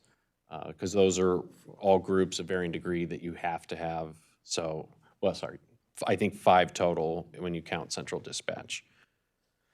But that's. So have you talked to the court about this then change if they've been used to one other system? So first of all, we have not put this in front of our executive team either, which we will be doing to discuss it and the needs of other departments. So it could expand. Somebody could say that they don't need it. That's always a possibility. With the prosecuting attorney, they already have it. I did let the prosecutor know that we were evaluating the amount, and when we came to that we would meet with him to go through that. So just, I mean, we're trying to put the framework together. We've been working on it. As Ben said, we've had priorities that have come up, and we apologize to those departments that are seeking this, but it's a lot to put together to make sure that it's something that's not done and then has to be either undone or expanded or whatever. We want to make sure you do it once and do it right. Okay, so let's say it's one person in the tech department, but the director could pick the person for the week or something like that? Yes, usually like in the prosecuting attorney's office, they do it on a rotating basis. So it's one week, it's this person, the next week, and they try to set their calendar. And then obviously it changes if events come up, but that is exactly the way Director Daly has been looking at it. Okay. I was just wondering how it would work. Yeah, and because like for some departments with designations, you kind of plan your holidays in advance, right? So that would probably be kind of the model. It's like, okay, what's everybody's known time off needs for the year, and let's plan our 52-week schedule for the year. And then if they need to sub, they can do that, but at least there's, you know, a framework in place. So you wouldn't want somebody on call the week that they have a vacation, you know? So that's stuff that you'd fix on the fly, yeah. I just want to mention one more thing. There's also the possibility that an employee works on call, gets called in, and then may need to take a different day off for something. So a lot of times they will flex their time, and that's something that we do now. Problem with doing that is in flexing the time is that most of our directors and the exempt employees are maxed at their vacation time. And so they end up losing time anyway. There's no compensation, and the stress increases all the time. Any other questions? Is this going to be applicable to the controller's office? I will be in my proposal, absolutely. 'Cause, Okay. I mean, some of the discussions we had is that this should be for trying to provide some level of relief to directors and deputy models in positions that are intensely need to be available when stuff happens, right? And so it's meant to mean that a director can be like, at least at a minimal level, I know it's not my week. So if I'm gonna take time, this is the time to do it. And the person that's stepping up to take on that, that level of responsibility of being the first and hopefully last call if something comes up, is getting a little bit more for stepping up in that capacity. right, no more questions, no more discussion. So do we need to move anything on this at this moment? You said you've got to visit with the executive. We're going to committee. visit with the executive team, and then we'll bring the proposal. And the way I've started building it out, it's the annual cost, if it's going to be paid by special revenue or general fund revenue, and if it's general fund, how much is covered by admin. That's kind of how I would like to present it. Yeah. And then, yeah. Okay, thank you, Ben. On to item D. Put this on the list of things that we sorely need and have been unable to get over the finish line, but it is something we are, I want to say, dragging forward because it has to, but I'm very pleased to report, I'd say we're like 90% of the way there on updating our personnel rules. They haven't been updated since 2022, so there's some outdated language as well as situations that have come up that our personnel rules need to be tweaked to be able to address. So my hope is to present that next month. Similarly, it still needs to go out for feedback to the executive leadership team. And then I'll incorporate their changes plus some changes we got from internal office discussions. But the good news is we have been updating individual policies as we have needed, like the Sick Leave Act that we had to do. But the problem is we've got to pull it all together so there's one document in one place, so it's easiest for employees and managers to know exactly what the rules are today. Yep, so. All right, thank you. Yep. Any questions for Ben on that? All right, seeing none. Anything else, Ben? I think that's it. All right. Thank you. Sir. I think at this point, I know we've got some committee members that are under some time constraints, but I think it'd be wise to take a 10-minute break at this point, and we will resume at 10:30.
All right, everyone.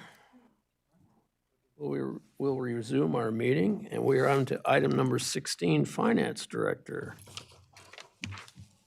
Good morning, Commissioners. Melissa. So this morning I have presented for you the November report of our expenses and revenues. There is 2 pages this month just to show we are steadily moving along through the fiscal year.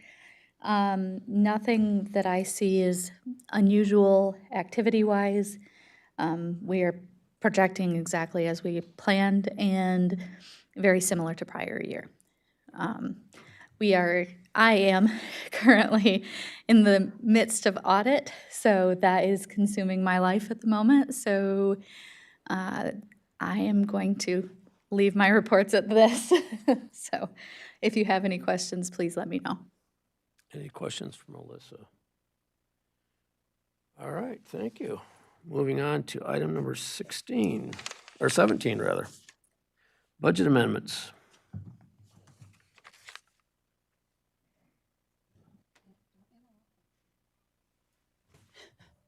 He's interrupting me when it's my time up. Ben, stop that. You can go to the budget amendments, please, on the screen. So, got it? No.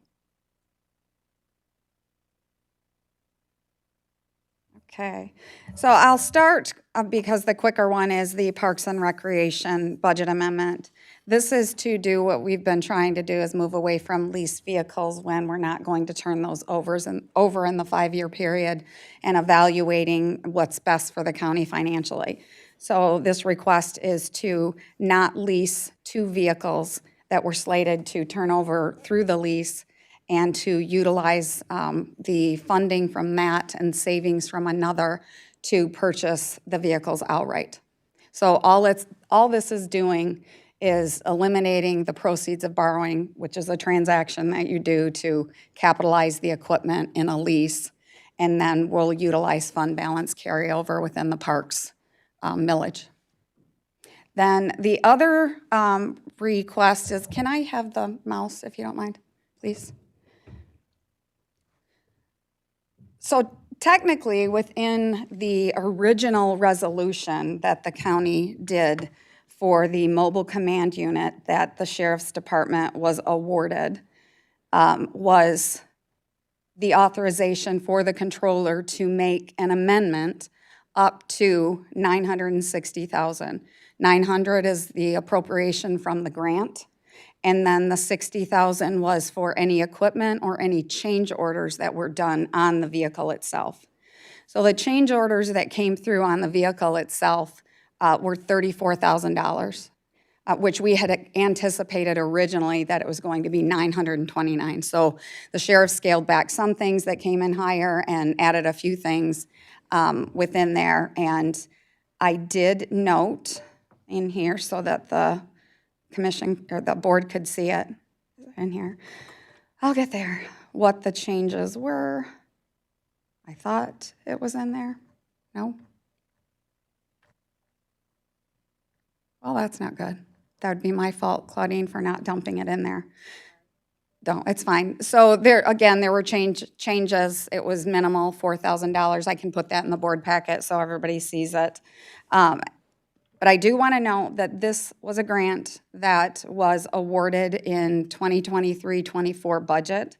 The board at the time made gave the approval to accept the funding for the equipment and for the purchase of a mobile command unit for the sheriff, and authorized the dollar amount. So you've accepted it. I could have done the amendment. I want to be transparent because, you know, it's difficult when we have an out-county road, which I hate using out-county, but rural individuals that do not have road patrol. The vehicle will be used primarily in Delta Township, and the sheriff is here to answer questions, but it can be used throughout the county if there's an event. It just has to be manned by someone in the sheriff's office. So even if it's the sheriff himself to take a vehicle over to another community that needs some assistance, they can do that. But the other piece to this, which is not on this amendment, is the location of the vehicle. It's not something we want outside. So the vehicle was intended to go into a storage facility that the sheriff's office has. When they got the specs back from it finally, they put the air conditioning unit on the top of it, and that made it too high to fit into that garage. So Chad Powers, facilities director, met with a contractor a couple of times actually, and he got a quote, which we would have to go out and actually get 3 quotes, but he got a quote for $25,000 to increase the size of the doorway. It's something that if this were federal funding and if the state is paying attention, they would say to you that you need to maintain the equipment. It's specialized equipment. You know that fire equipment is stored within a fire barn, and other equipment you want inside as much as possible. So if we want to maintain this, keep it good for years to come, it should be inside. And federal funding requires maintaining a vehicle, and I'll just give you an example that in 2003, Homeland Security funds came in from the federal government in waves like no one could have anticipated. And it was money that we could use for any equipment, for anything that was dealing with anything Homeland Security related. And some communities, not ours thankfully, because we vetted everything that we were doing through the Sheriff's Office Dispatch Technology Services, but there was one community that had approved a piece of equipment that they brought it in, but nobody had assessed what was required. And it required a controlled environment, climate-controlled environment, which was quite expensive. And the grant, Homeland Security wouldn't cover that, so the county had to pick up that cost. So I just want to tell you that maintaining a vehicle, maintaining anything that we have that's an asset is important. This is not a cost that goes to the sheriff. This is a cost that will come out of capital improvement because you're improving a building. So it would come out of the capital improvement fund and with fund balance carryover. And I say that this is not changing the grant itself and what the purpose of it was, because you had already authorized, or the prior boards had already authorized $960,000. So the cost of that improvement to the facility here is $25,000. It stays within the budget of $960,000. So that is what that amendment is for. The only thing that I would do is ask for the $25,000. It's up to $25,000 to be approved pending bids. So I would want to add that to the budget amendment when we take it to the board next week. Does anyone have questions on that? Pardon? Oh, moved and supported, all right. Any discussion?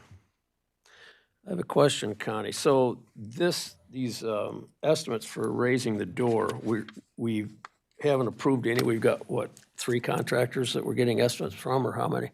We would be required under the purchasing policy to have 3 estimates to come before the board before it's approved. And Chad got it from, it's short timing, right? So he just got an estimate from a firm that would work on that, that we could use, but, and contract with. But the quote that he got, Chad, correct me if I'm wrong, he added a little bit to it to be conservative so that we didn't tell you a number and come back later and tell you it was going to be more. So, sorry. I can kind of add some Thank context you. and explain that. So I did this just like I would any other budget estimate, right? When I found out that we needed to make some modifications, I did an estimate, reached out to a few contractors that I can rely on to give me a quick quote, right? So that's how that went.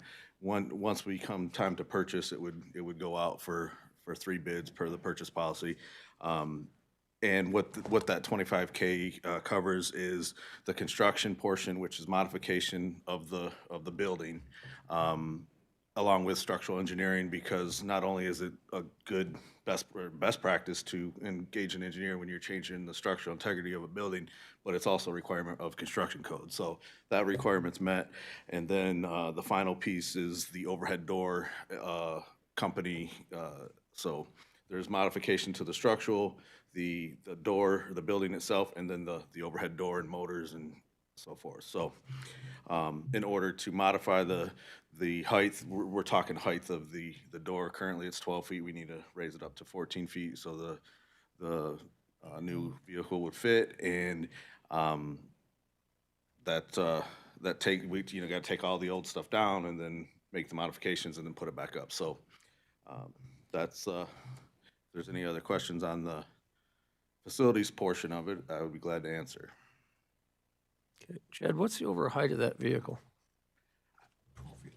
12 feet 11. 12 feet 11, okay. And to be clear, this is for one, so the building has doors on both ends. This is for one door. I don't know if I had that related to you. And then if in the future we decide that it would be more efficient or effective to have a pull-through, we'd look at that in a future budget next year or the years to come. With the unit on top, wasn't it higher than the 12? Wasn't that what put it over, Sheriff? I thought it was I had 13.6 13.6. in my head, but maybe that's. According to the spec sheet from the manufacturer, it's 12 from the ground to the top of the air conditioners, it's 12 feet 11 inches. And our current door is 12 feet. Okay. But originally, the vehicle was only 12 feet tall, which would have fit, but with the air conditioners, it made it larger. And to modify the overhead door, you do it in 2-foot increments. So the next, going from 12, it would be 14. And we can't go any higher than that because the roof is not that high in that building, so. Right. So the interior space of that building would allow for that vehicle to be inside once it comes through the correct size door. That's correct. There's interior sprinkler piping and heaters and that sort of thing. I've measured all that, and it will fit without any modifications to that infrastructure. Any other questions or comments? Jeannie? Oh, I'm sorry. I'm short, okay? Yeah, okay, yeah. Chad, so this is a sectional door rather than a roll-type door? No, it's a well, yes, it's a sectional door. I'm sorry. Okay, so that's why the 2-foot sections? Yes. Thank you. Jeannie, your computer, right? So when are we supposed to actually take possession of this mobile unit? We did already. It's here. So it's sitting outside and we can't do that? Right, the quicker that we can get that modified, the better off we will be. Okay, so But I we're- know they were out cleaning snow off of it and making sure it was okay the other day. Okay, so right now, if something come up in Delta, though, we could move it from there to Saginaw, M100 or something? Yes. Okay. So I mean, I didn't know how far we were in actually having it. I was It there took when an we took the awful, grant. took an awful long time, and, but it's a lot of work to build something like that. What do you have planned for Delta Township, Jean? I don't. She just said it'd probably be used mostly in Delta. Any other questions? Commissioner Holmes? We're looking at the figures here for the bid. Would that be, if we're authorizing up to this level, then any other bids that would be acceptable would be less than that, probably? Correct. Okay, good enough. All right, any other discussion on this topic? So what do we need to do here? Connie, do we need to move this forward to the full board? Yes, if you can move the budget amendment modified with the additional 25,000 and for Chad to get the bids, and if he were, I don't know that he could do it, if he were able to get them back by next week, we could bring them before the Board of Commissioners. It goes through generally this committee only, so that would be up to you. Ed, are you confident this amount is going to be adequate? Yeah, I'm confident we can certainly do it for this amount and possibly a little less. you know, $3,000 to $5,000 maybe. So I'm confident that the 25K would cover it. And any idea on the time frame for this modification? So I'm guessing 3 to 5 weeks before we could start. Just ordering materials, getting, you know, procuring more, the other two estimates, and then getting stuff ordered. I would say 3 to 5 weeks. And then it's probably gonna, I mean, less than a week and it would be done. Okay, so we're looking at April. Yeah, I mean, safe to say it would be done by then, but hopefully sooner. Okay. Another thing to consider, and I didn't mention it, but that's obviously a secure building. We can't just open it up and leave it. So there are provisions to make it sure it's secure every night. All right. Any other questions, concerns? All right, do we have a motion on the floor? Yes. And second? Yes. All those in favor say aye. Aye. All those opposed? All right, thank you. Anything else? No, sir. All right. Moving on to item 18, capital improvement. Well, Chad, look at you. How about that? Well, good morning again. Chad Powers, Facilities Director for Eaton County. My monthly report is as follows. So December is generally a slow month for us as far as projects and vendors go.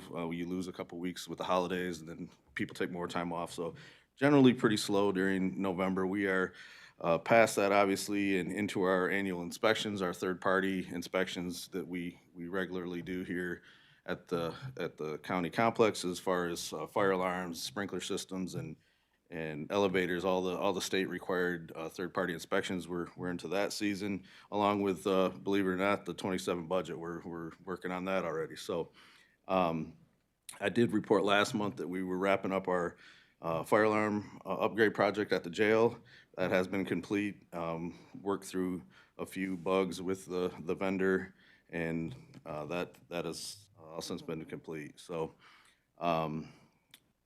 and I just received a text from Logan that President Trump signed in the funding bill, the budget. So we will be receiving that close to $500,000. So that significantly impacts both facilities and tech services. So now that's some more projects on our plate that we want to get going on. So other than that, I just wanted a quick shout out to my maintenance and grounds team, and kind of bring you guys up to speed with kind of how it all works. You were talking about on-call earlier, and it made me think of this, but dating back to Thanksgiving and the day after Thanksgiving, and it looks like we're going to get it again this holiday weekend. Every holiday weekend, my crew has been in to do snow removal. So, and they're always on call, but that's part of their job, and they realize it. But and the reason for that is two reasons. One, we have the 24-hour buildings with the medical care facility, jail, and 911. With those three buildings, there's always staff there, so those have to be addressed, whether it's a holiday or a weekend or middle of the night. And then two, when it hits on a Sunday or a Monday, if it's a holiday, we want to make sure it's cleaned and ready to go for staff returning to the regular work week. So they're a great team. There's very few occasions that I can remember that I've had to make a call where they couldn't make it in for whatever reason. So just something to remember all these holidays when it kind of goes taken for granted sometimes that we're still out there getting it done. So just a shout out to that team. So other than that, that concludes my report. If there are any questions, I'd be glad to answer. Question, Commissioner Wright. Do you have all the elevators fixed yet? No. No. Are they on a plan? They are on the plan. It's coming. Okay, 'cause I know we have that back. Any other questions? This is not for Chad in particular, but we have a holiday Monday, is that correct? That's correct. Okay, so we got an extra day to clear the snow. Yep. Good deal. Well, not because of the 24-hour operations, just at the courthouse itself. All righty, item B. B, yeah, the next item on my list there is Conservation District. So Eaton County Conservation District reached out to us, and they are looking for a new or a new space for their operations. They currently share office space with USDA over in 551. With the vacancy of MSU Extension, they've reached out and asked us to look into possibly leasing that space to them. So before we engaged in too many, serious conversations with them, we wanted to bring it to you guys for input and discussion, if that's something you're willing to take on, and we'll continue those discussions with Conservation District. They were impacted pretty substantially with the government shutdown because they share that space. They weren't able to access their offices, and it hindered them pretty greatly during that period. So they're hoping to get away from some of that stuff and be a little more independent with some vacant space over there. They asked us to look into a lease for them. So Claudia and I have been working with them, talking with them, or at least the initial discussions of concept. If that's something that this board's willing to take on, or authorize us to take on, I should say, then we would continue those discussions and prepare a lease agreement. Okay, any questions? A second. Support that. Okay. Then there would be vacant space where they're actually in the 550. So they share a suite with the USDA, so it won't be vacant, and it's just I don't know how that ever came to be. USDA just agreed to let them share office space. So that suite would still be occupied by the USDA. They would then occupy a different suite in that building if we go that. We didn't want to bring a lease to you and then you guys say, what's this for, I have a reason for asking. Okay. Has anybody else talked to you about possibly some square feet over there that's outgrown what they do have? I've got a couple emails, but I haven't had I was supposed to meet with John. them, and you're referring to community mental health, over Christmas, and they didn't get back with me, and I did just get an email a couple days ago, but I have not spoke to their team yet. I assume that's what it was about, but I have not had those discussions. Okay, Commissioner Shaver. Just thinking about, taxing the staff time-wise, as we've already talked about today, we already have recent rates established square footage for lease stuff like that, so this should be a pretty quick thing. Is that correct, Ben? It will be much faster this go around, yes. Excellent. Excellent. Yep. Commissioner Haskell. Does the USDA provide that space to the Conservation District, like pro bono now? So that Yes. free? So this would be an additional cost to the Conservation District? Or should we, or this board, or you guys decide to not charge them a lease fee similar to what was in place with MSU Extension? They had a zero-cost lease because we were allocating funds to them. We'd essentially be allocating funds and then they'd be paying back. So that would be up to the board to determine how we construct the lease. But currently that was, I think that's what their board was hoping, a similar no-cost lease. So the Conservation District's looking for a no-cost lease? I believe so. Okay. But it sounds like their community mental health might be looking at that similar space as well, or is there more space? There's more space, and I don't know if they're directly that space in particular, but I mean, there may be a possibility that they both could, we could do it in such a way that they could both, because Conservation District doesn't take up there's 3 employees, so they don't take a large footprint, so. Sure. Okay. Commissioner Barber. Per this discussion there, Chad, it sounds like there might be maybe 3 organizations in that building. Is there any way to ensure that each organization is able to access that building? You just said that when the government shut down USAID, right, obviously, they held the entryway or the door, or the key for the door, and the conservation district wasn't able to enter the building. So I may have misspoke, or the building was accessible to all the lease occupant, or the lessees, I guess you would say. So they could get into the building, they couldn't get into their office because of the USDA shutdown. So there's 5 suites over there. The building was open and fully, as normal. It was just those U.S. federal suites that we leased to that were closed and off limits during the shutdown. Okay. Ed, just a basic estimate, how many vacant offices do we have over there right now? How much vacant space do we have? I could give you a square footage. There, with MSU Extension no longer occupying that's a pretty big suite. There's some vacant storage space in the basement that if for any reason we need to expand space there, that would be, it's unfinished, undeveloped space that would, but I'd have to do a calculation to give you exact square footage. I was just curious if we're gonna be able to utilize that space, that it makes it worth, literally worth keeping the building. And another caveat to this discussion is, and if MSU Extension is listening, and Bill would probably want to weigh in, that he's hoping that they're going to come back in some capacity. So we have to keep that in mind too. If we allocate that space to another agency, then we would be, in a situation, should MSU Extension come back, that we would be looking for space for them. And I'll add one more wrinkle to it, just to ruminate as you think about this over a few months, but we have a lot of spatial needs here at the courthouse too. So we have departments that are practically sitting on top of one another in a workplace appropriate way, but you just have cubicles that are so tight and compact.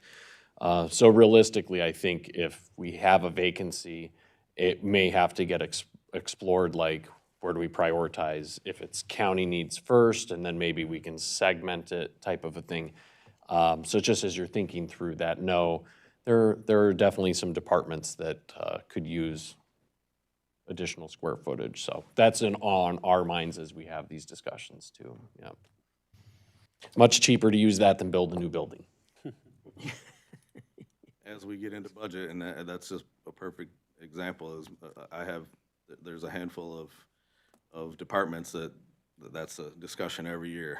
Give me more space. And it's a constant challenge of how we can accommodate that. So other than time and money, we got it made. Commissioner Barber?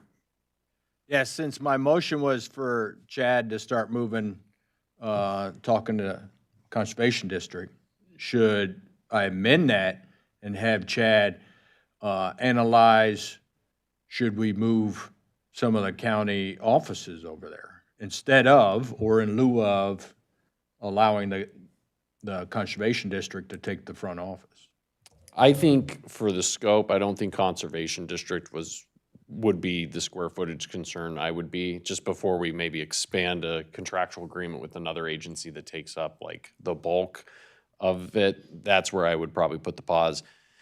If you want, you can. We will also just probably do that as part of our due diligence before any type of contract came to you all. So if that makes sense. I don't think you need to do it formally, but you could. I think we're good though.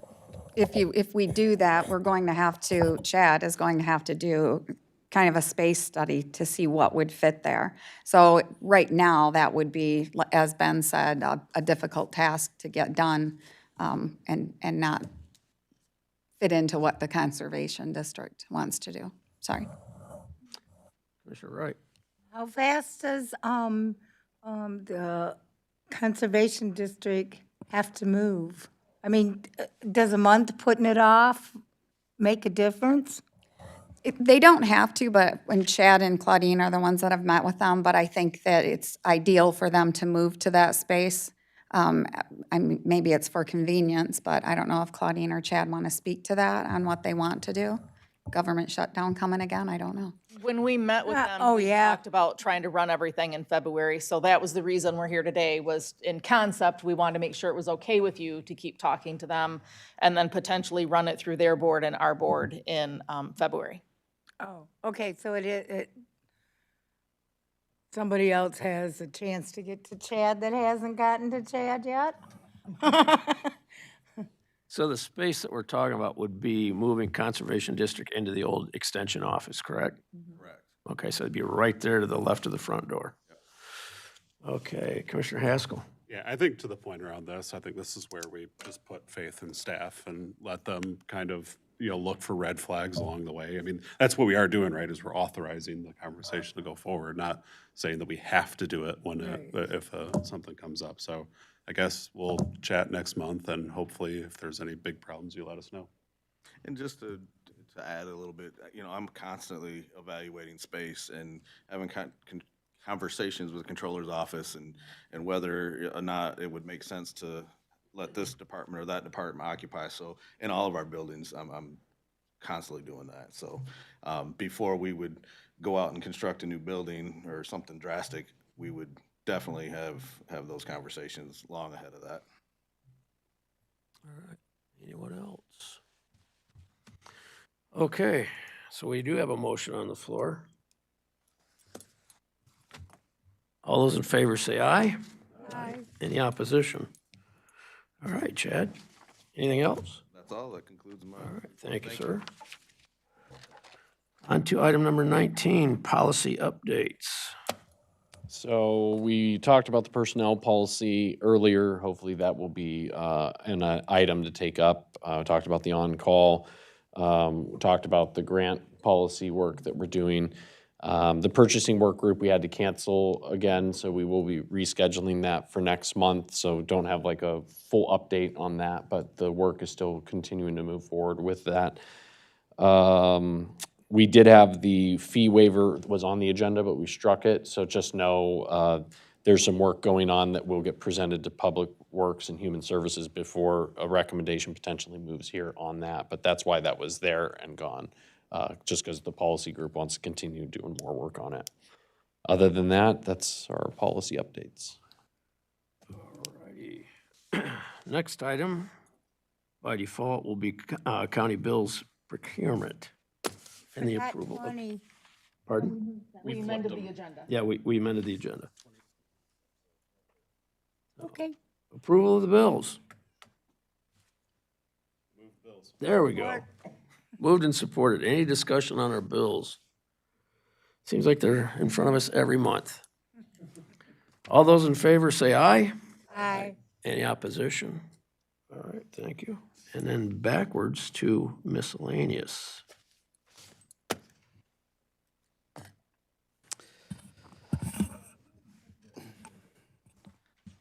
Thank you, Mr. Chair. Go ahead, Jim. So I want to inform, I know a lot of the members and people here on the board have heard, but I received a rather sad letter from Controller Sobey, and I want to read it so that the public knows. Bear with me, okay? This is tough. Chairman Ma, I'd like to express to you and the board how much I've enjoyed serving as your controller administrator, addressing many challenges that all too frequently accompany county government. Working together during the past 3 years, we have strengthened the importance of financial stability to address the county's financial position now and into the future, empowered elected officials and appointed department heads to engage frequently and directly with the board, a practice that was long overdue to aid commissioners in developing a better understanding of internal operations and impact, expanded external and internal communications throughout the county, set administrative goals to improve operational efficiencies, and empowered employees to establish achievable goals. It is with these foundational examples of the work I set out to do that I wish to inform the board I will be retiring from the county effective February 20th, 2026.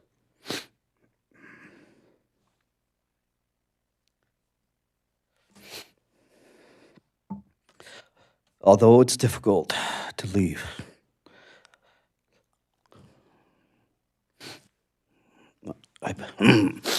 sorry, I believe it is the right time to join my husband in retirement and begin enjoying our time together and find new adventure with my family. Thank you for a wonderful, almost 28 years career with the county, and I want everyone to receive this letter to know that it has been my greatest pleasure to serve the board. It has, excuse me. It has been an honor to work with and learn from some of the best elected officers, department directors, and the employees who truly value the work they do. You do it well, and you make a positive difference every day. Thank you, Connie Solby, Controller Administrator. Can I correct you? Sure. Because that'll make me laugh and then I won't be emotional. Sure. 38 years, almost 38 years. You What did I said say? 28. Oh, You're acting like me and giving the wrong number. well, my, yeah, 11, Jim. my eyes were foggy.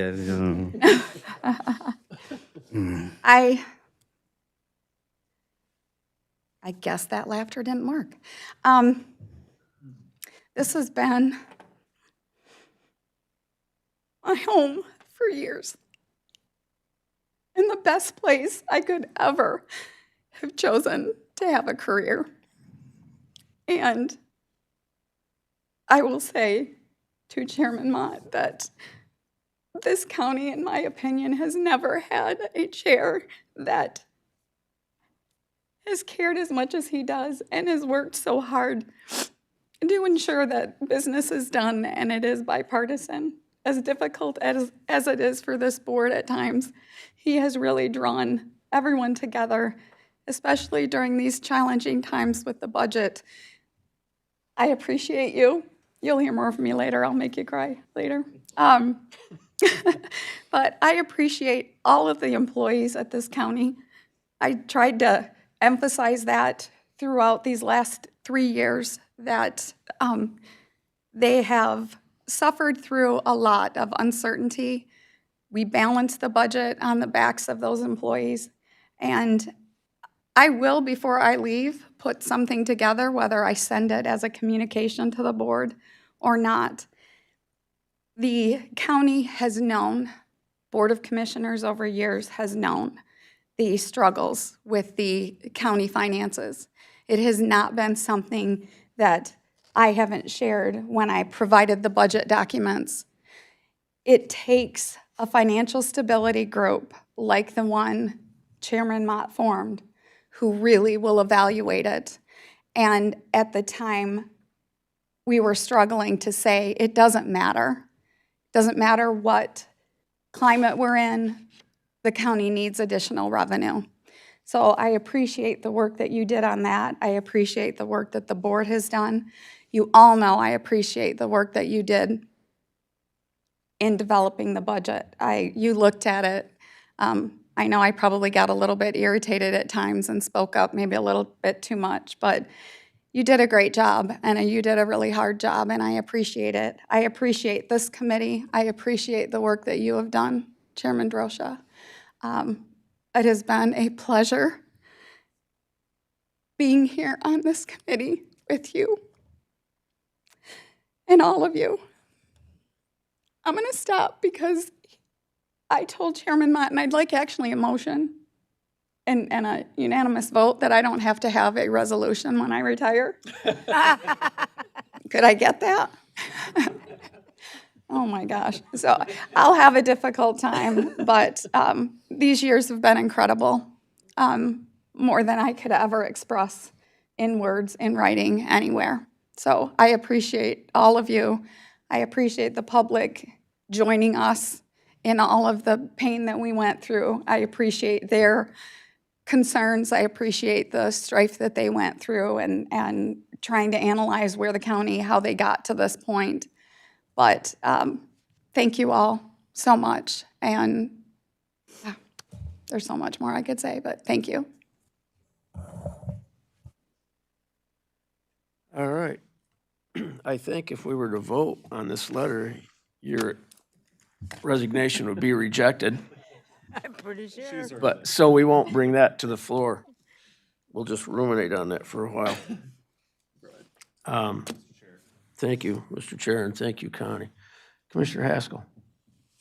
Connie, obviously, thank you for 38 years of service to us here. After our conversation yesterday, I had some more thoughts when I was driving down the road and actually thinking about the tough year that we had last year and the year before. I think no one here was positioned better to see how difficult that was going to be than you. And I don't think most people would have chose to stick on and get through the tough decisions and the tough arguments and negotiations that were there. So I think it speaks volumes that you stuck with us and you saw it through to the end, and you're leaving us in a much better position before. So thank you for that.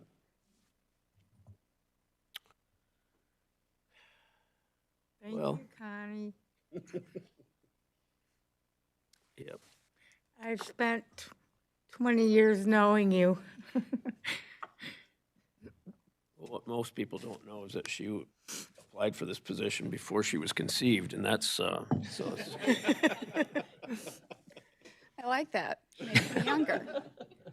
I would like to note something that when I talked to Tim Vandermark, I'm going to call you out on it. We were sitting talking, and I was talking about my retirement, and I was talking about his retirement.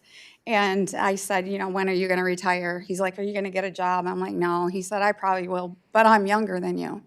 And I said, how old are you? And he said, 58. And I said, well, I'm 57. So You told Jane that. yeah. So I believe what he was saying is that I have 38 years in. So, and not that I look that old. But I'm going to tease you about that the rest of the time that I'm here, Tim. All right, well, sadly, let's move to item number 22, limited public comment. If anyone would like to address the board, come up to the podium and speak. All right, seeing none, I will entertain a motion to adjourn. Pardon? Oh, I'm sorry, Jeannie. I'm still trying to jump in here on miscellaneous. Okay. But I was just wondering if anybody's heard anything about the money that's being tied up at the state of Michigan for our $14 million in projects that had been approved. I mean, are any of them getting signed back into? So it is still a development. So it was requested by the Senate that the Attorney General's office do an assessment of what had occurred and if it was legally binding. The Attorney General's office issued an opinion, which the governor cited as cause for ignoring the action taken by the House. So it was like off, then on. But the House has filed suit against the AG's opinion. So at this point, they're on. However, if a court were to issue an injunction, it could be paused until the outcome of that case is decided. We're still, for staff's part, working on just those grants as if they will come to fruition as best we can. It gets complicated with a few of them in terms of timing of payment, because most of these grants are based on reimbursement. So county puts forth the money, then we have to apply to the state to get reimbursement. So it's tough because we don't want to expend money and then get on the hook for a large, anyway, but we're working through it. So we're monitoring it, but they're on today. Okay, thank you. Yep. Okay. There's nothing else? Now I'll entertain a motion to adjourn. Who's supported? We are adjourned.